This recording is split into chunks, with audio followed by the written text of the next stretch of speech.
Icons are one of the defining elements of Byzantine artistic culture, yet there was a period of time when they were under threat and even prohibited. By the 700s, there was growing concerns that the veneration of icons was actually a worshiping of images that constituted idolatry. So this was a moment when the artistic culture of Christianity came up against the second commandment to Moses in the Hebrew Bible about the dangerousness of image making, of making likenesses, which specifically states, "Thou shalt not bow down thyself to them nor serve them." So this manuscript, a handmade book, hand painted, shows an illustration that is actually depicting iconoclasm. Iconoclasm means the destruction of images, and what it's showing is someone whitewashing, destroying an icon of Jesus, and that is being compared back here to the scene of Jesus on the cross, who is being tortured by soldiers who are rubbing vinegar into his wounds to cause greater pain. So this particular image is made by a proponent of icons. There were people in the Byzantine Empire who continued to say, no, icons are not forbidden. They are, in fact, the way to venerate a holy figure. These people are iconophiles, the lovers of images. However, for a distinct period of time, the iconoclasts, those who believed in destroying the images, they prevailed. This was like an earthquake in Byzantine culture because icons were so deeply integrated into their religious experience. You may remember that Hagia Sophia in Justinian's time had a sumptuous screen in front of the altar, just like this one in a later Byzantine church. It's called the iconostasis, and it has icons held in the screen. Icons are literally present as spiritual forces at the entranceway into the sacred apse, the altar space. And this just is an example of how the icon was fully integrated into the religious experience. So we have to ask then, why the change in the 700s? Why does this become unacceptable?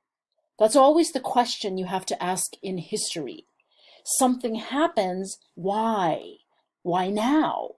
Icons had been established for generations. What is going on to prompt their rejection at this point in time?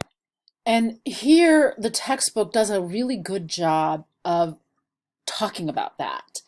Here they talk about the moment when the icons were outlawed. Between 726 and 730, Emperor Leo III imposed iconoclasm, initiating the systematic destruction of images of saints and sacred stories, as well as persecution of those who made them. So this was serious business. They show that his successor continued that, ramped it up. Then at the end of Leo IV, the Empress puts an end to it. It gets put back in, and then finally an empress named Theodora, not Justinian's Theodora, will finally end it. And so if you're talking about that much time, where it's in play for that many rulers' reigns, what's going on? And they're very good in suggesting to you that usually these kinds of complex historical events have multiple factors. And they start off by saying, well, there were some theological perspectives that were in play. Definitely the fear of idolatry, and points about how as they say here, the Eucharist, according to the iconoclast, should be enough for people to understand the presence of Jesus, right? Of Christ in the church. But then they go to external factors outside of religion, and these are really important. Particularly the fact that by now, the 700s, there's a new religion, Islam, that emerged in the 600s. And Arab armies are bringing Islam and conquering parts of Byzantine territory. So there's a reaction that this could be God's displeasure with the way images are being used. And then notice they say that the Emperor Leo III had some success fighting the Arabs, so perhaps it was right that he was an iconoclast.